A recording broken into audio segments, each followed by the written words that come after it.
sujet, c'est un marathon de vidéos aujourd'hui, hein, je suis désolée. C'était déjà tout le week-end, fallait que j'enchaîne. Alors, ce lundi, les sujets sont vastes, hein, mais j'essaie aussi d'en parler de manière écourtée. Bon. Alors, qu'est-ce que je veux dire? Je voulais aborder le sujet de la dilapidation des énergies. C'est un sujet qui me tient à cœur, l'énergie, parce que ça fait partie des choses invisibles, mais qu'on ressent. Hein. Quand on rentre dans une pièce, il se passe des choses, pourtant c'est pas forcément visible, hein, on les ressent. Quand on fréquente des gens, il se passe des choses, même à distance, sans qu'on se touche, hein, on le ressent.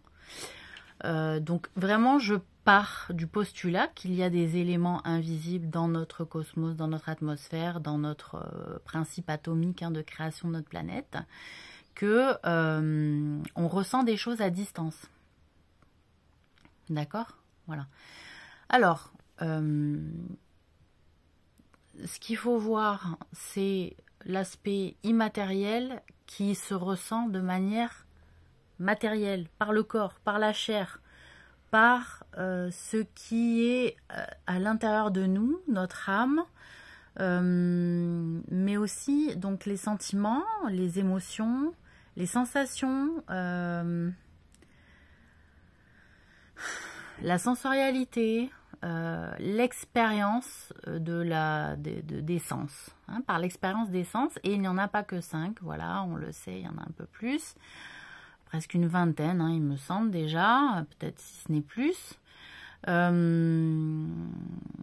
Donc bon, déjà il y a le goût, d'accord, l'odorat, le toucher, la vue, l'ouïe, hein, mais on est loin du compte, franchement, voilà, on est loin du compte. Parce que ça, c'est quand, déjà la vue, c'est pas matérialisé, hein, c'est-à-dire ce qu'on voit, la vue ne touche pas, elle ne fait que voir. On ne touche pas avec les yeux pour voir, vous voyez, on le fait à distance.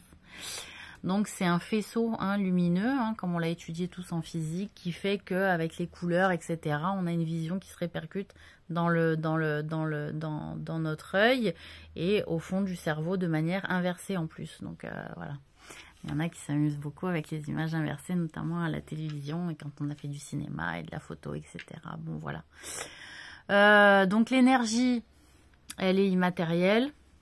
Quand on parle d'énergie, je parle aussi de sensation. Donc, c'est-à-dire ce qu'on peut définir par l'énergie, on peut le définir par le prisme scientifique. Hein, une énergie, c'est-à-dire une poussée, hein, comme voilà, une poussée d'atomes ou de protons, de neutrons dans une direction. Hein, voilà. Dans une direction, et ben quand il y a une énergie, il y a une poussée dans une direction. Voilà, il y a une poussée dans une direction. Quand on se met en couple, et ben on se met pas en couple avec n'importe qui comme ça. Il y a des énergies auxquelles on est sensible, qui nous parlent plus. Et quand on fait l'amour avec quelqu'un, et ben il y a des personnes avec qui on va trouver plus de plaisir, plus d'intimité, plus de connexion. Hein.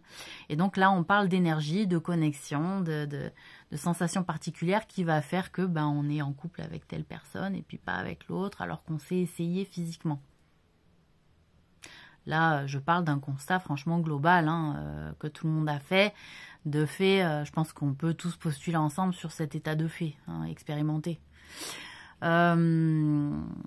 Et puis en faire une validation, hein, de ce postulat-là, hein, le valider, voilà. Qu'est-ce que je veux dire? Sachant qu'il est clair qu'en science, il existe des énergies qui sont invisibles à l'œil nu. Bon, voilà. Donc, les énergies dilapidées, c'est un vaste sujet, c'est un grand sujet, parce qu'en réalité, de ces énergies-là, de corps, de cœur et d'esprit, hein, de nos raisonnements, et ben, en réalité, quand on n'apprend pas à raisonner, on vit des expériences qui ne nous sont pas réellement utiles pour l'esprit. Donc on vit des expériences physiquement dans notre corps, dans notre chair, dans nos émotions, hein, mais dont l'esprit, notre cerveau ne va pas se saisir pour apprendre à mieux raisonner. Ça fait partie d'un exemple d'énergie dilapidée. D'accord? Ensuite, il y a le fait où on ne fait que raisonner, on ne fait qu'apprendre, on ne fait que théoriser. Je dis théoriser, mais en fait, c'est théoriser. Hein. C'est pas thésauriser. Thésauriser, c'est mettre l'argent de côté. Hein. Bon. Comme l'idée du percepteur, du précepteur.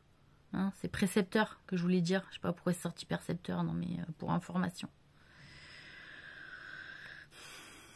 Donc voilà, bon.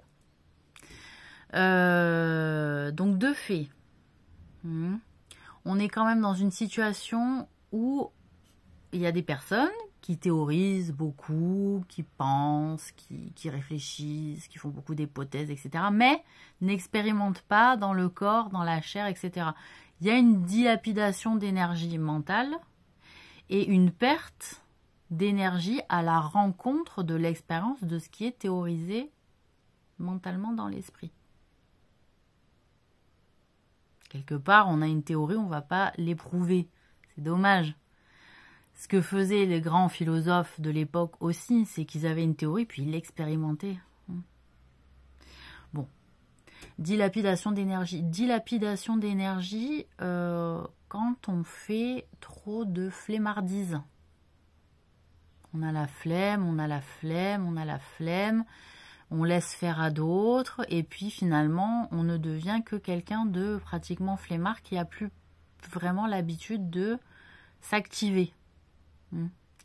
Là aussi, il y a une dilapidation des énergies dans le sens où on ne participe pas à entretenir l'énergie de notre propre corps, de notre propre esprit, de notre propre cœur, de notre propre âme, parce que le mouvement, d'accord, le mouvement fait partie de l'alimentation de l'énergie. Hein. Comme on va apprendre à faire du vélo, le vélo statique tombe, le vélo en mouvement, il avance. D'accord? Le vélo en mouvement, il avance. Donc, quand il n'y a pas de mouvement, quand on est statique, eh ben, ça se fragilise. D'accord? On va pas tomber comme le vélo, comme ça. Mais ça se fragilise. D'accord? Bon. Ensuite, hein, il y a quand même des phénomènes de relationnels dans tout ça, où on peut se faire miroiter, hein, comme on appelle ça la carotte, hein, d'espoir, hein, qui va arriver, qui va être conclu, qui va être délivré. Hein. Et puis, il y a des gens qui sont spécialistes pour faire durer la carotte très longtemps. Hein, voilà. Et donc là, la personne, elle s'évertue à aller toujours dans un mouvement, dans un mouvement, dans un mouvement, et puis il n'est jamais conclu. Le but de ce mouvement n'est jamais atteint. En réalité, c'est une dilapidation d'énergie, encore une fois. Donc il ne faut pas se fatiguer, il ne faut pas s'évertuer à faire les mêmes choses sans cesse en attendant le même résultat. Si on espère un résultat différent de ce résultat qui n'arrive jamais, c'est-à-dire si on vise un résultat que la méthode par laquelle on passe ne fonctionne pas, ben, il faut peut-être changer la méthode pour arriver à ce même but, ou alors il va falloir peut-être complètement changer le but. Et ou garder la même méthode, ou carrément changer le but et changer la méthode aussi. D'accord? Bon. Voilà. Ensuite, qu'est-ce qu'il y a d'autre? Il y a quand même des phénomènes de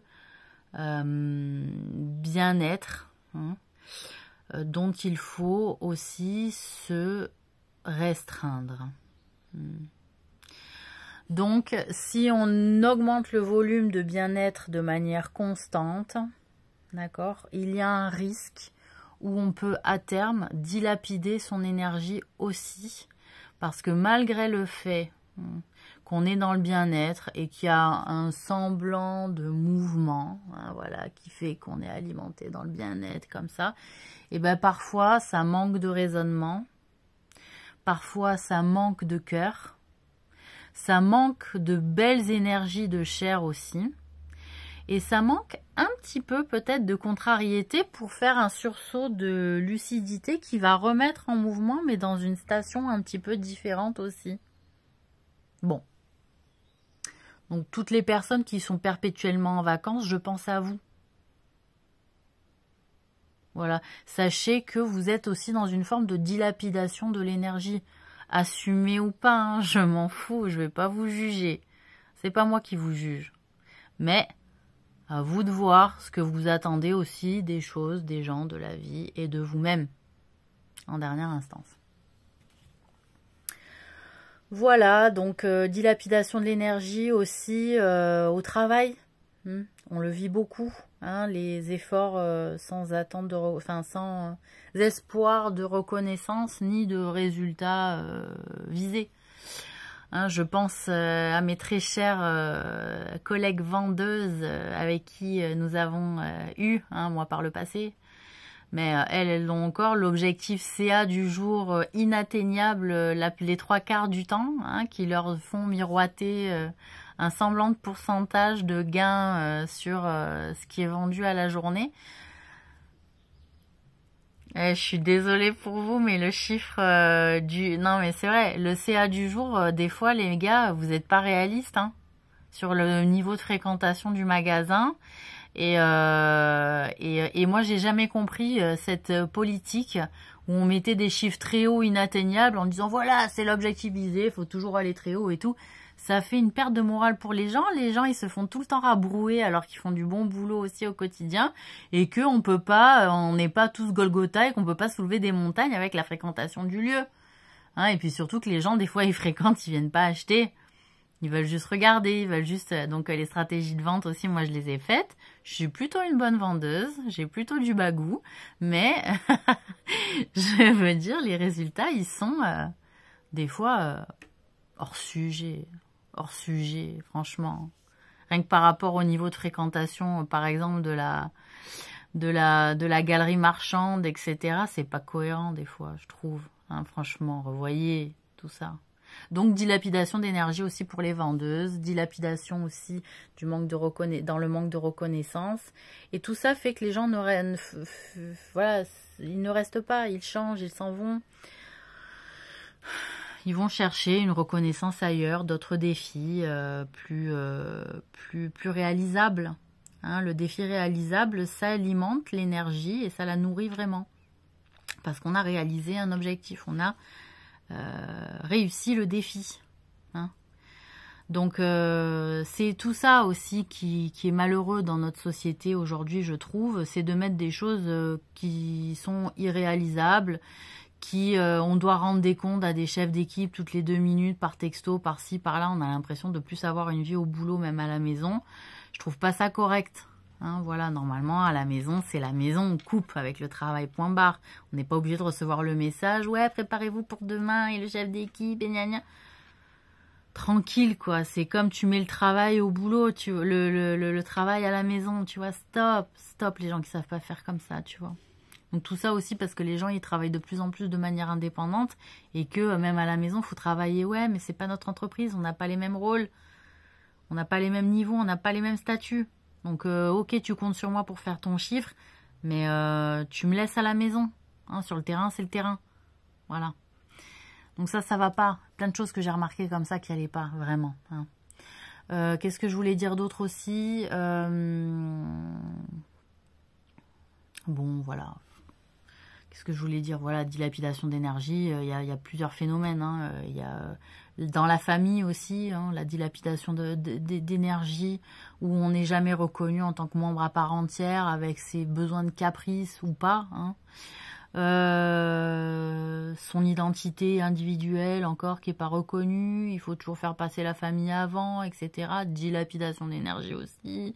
Les mères hein, qui sont pas aussi épargnées dans les efforts qu'elles font, dans l'organisation de leur quotidien, la gestion du quotidien des gosses, etc.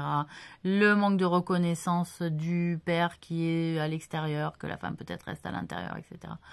Ou alors est à l'extérieur aussi la mère et qu'elle ne trouve pas assez de soutien de la part du père. Bon, au schéma, voilà, hein, plus que énoncé. Dilapidation d'énergie, manque de reconnaissance pour l'un et pour l'autre des parties, manque de reconnaissance pour les enfants aussi parfois. Dilapidation d'énergie, c'est-à-dire la dilapidation d'énergie comme ça quand c'est à ce niveau-là, c'est surtout dans le cadre psychologique. Parce que le manque de reconnaissance par ses pairs, par son entourage, par ses proches, par sa famille, cela fait qu'on rumine. Hein, la rumination, c'est une énergie aussi. Chez les bovins et les ovins, en quelque sorte aussi. Hein, enfin, vraiment aussi, pas en quelque sorte, c'est sûr. Donc, il y a une rumination.